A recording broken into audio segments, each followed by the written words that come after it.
Benvenuti in Italia, a Venezia.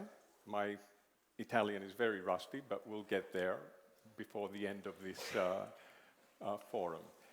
So welcome ladies and gentlemen to the 9th edition of Art for Tomorrow conference, which we founded at the New York Times, along with the support of our founding supporters, Qatar Museums, back in 2015.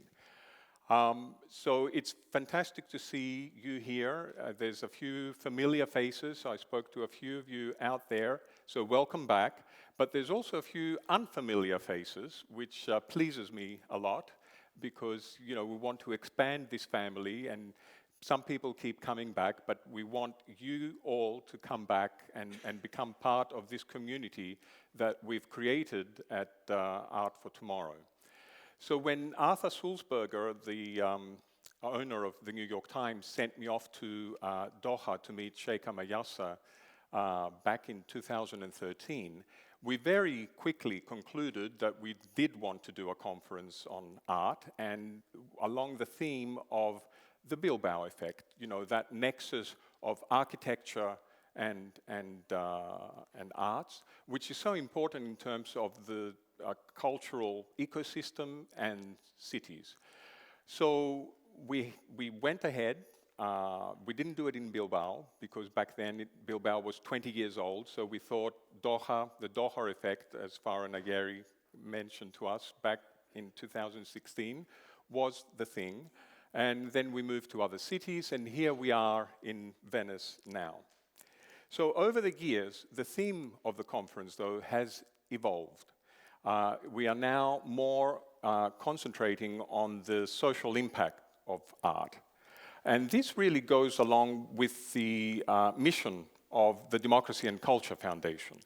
Our foundation, which actually took over from the New York Times for the organization of this conference, and the sister conference, which is the Athens Democracy Forum that we run every September, October, in Athens, of course, and you're all invited to come along to that.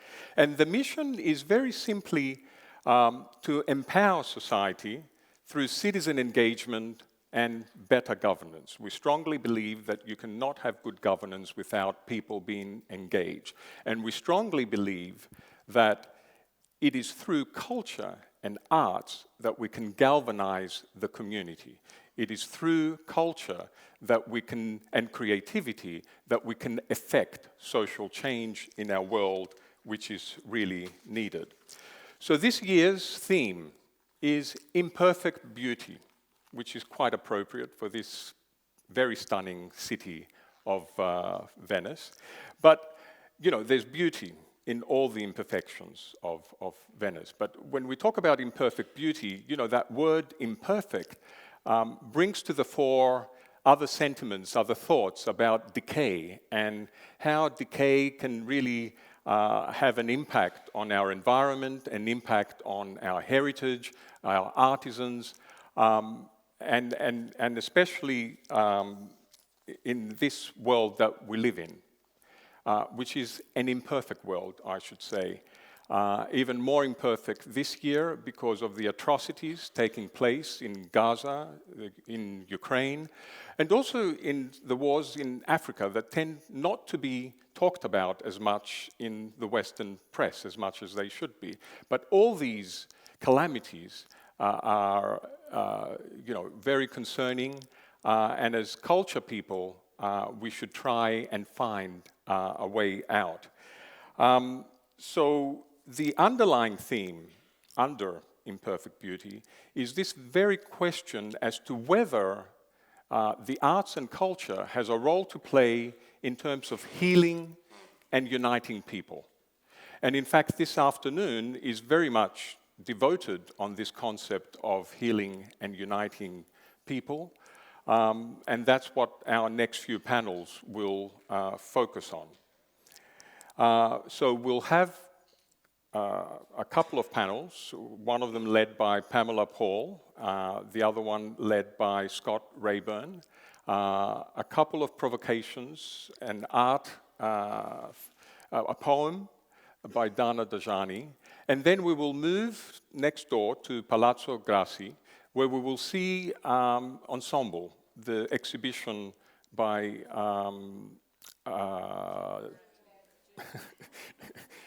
Julie Meretu, of course. That is all about coming together. That is all about experiences from displacement. So it's also a very apt exhibition for us to be seeing, aligning with the theme of the conference. And Bruno Racine, the leader of this illustrious institution, thank you very much for being our host and giving us this space. It's a really beautiful way to start the evening. So that's today. Tomorrow is another day, and Kim Conniff-Tabor, sitting right in front of me here, our multi-talented editorial director, will run us through the editorial program tomorrow morning for the next 2 days. But you can also read all about it in the special report that will be published tomorrow morning in the New York Times, where we will cover a number of themes of this conference in the paper. So what we do here doesn't stay in these four walls, but it's disseminated around the world through the New York Times. And we're very, very proud and happy to have that relationship, to be continuing with them. My colleagues, I still call you colleagues, Farah Nayeri, culture writer, Rosalind Sulkas. Ros, I don't know where you are, but you can wave. Pamela Paul, columnist at the New York Times from US.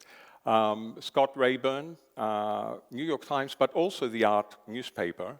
And then we have Yelena Tulkuya and Yorgos Archimandritis. Yelena is from Qatar Museums. Yorgos Archimandritis, our author and producer that always comes to Art for Tomorrow.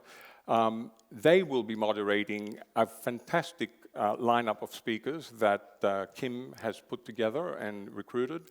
And we thank all our speakers for coming along and being part of this. We also like to thank, obviously, our sponsors. Qatar Museums and Qatar Creates, as I mentioned, are our founding supporters.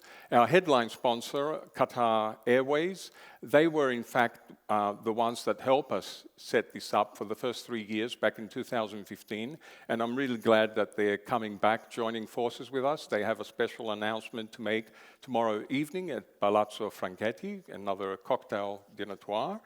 And all our other sponsors, Nuba Foundation, Sheikha Hala supporting us for the first time. She's doing some wonderful work with Lina Gottmer in Morocco, so they'll tell us all about that. And our bronze sponsors, Ruinar, we need champagne, Ruinar, Cartier, the Blender Gallery, who have a nice installation at Palazzo Dieddo, our other venue where we will be tomorrow, and other supporters like the Art newspaper, ArtNet. There's just so many of them. I hope they're here. There they are. So thank you, and maybe a round of applause for all of them for making this happen.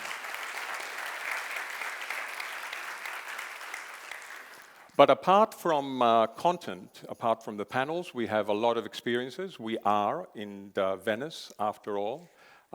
It's the culture hub, so there's activities, cultural tours tomorrow afternoon, Friday afternoon, so you should sign up. I think most of you have signed up already for those experiences, because we want to make this fun as well as serious content.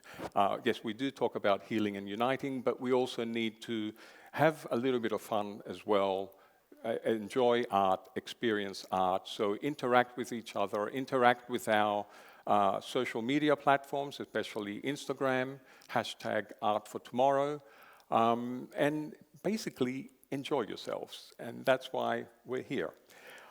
So ladies and gentlemen, we have come together in this eternally beautiful city of Venice and a culture hub where its biennale in itself speaks volumes about the coexistence of cultures and values. in a way, it's the epitome of bringing cultures and values together, with the lowest common denominator being art. So let's animate the future through talking about healing and uniting, talking about art for tomorrow and imperfect beauty. That's all I'm going to say tonight. I'm going to invite Brian Stevenson, but before you come, I'm going to just let you know that after Brian, Pamela Paul will bring up her panelists for arts as the ultimate mediator. Dana Dajani, my beautiful Dana Dajani, will inspire us after that. And Scott Rayburn will speak about beauty and the marketplace. But Brian, we are delighted to have you here. I've heard so much about you. Lawyer and Executive Director of Equal Justice Initiative. Your opening provocation, please.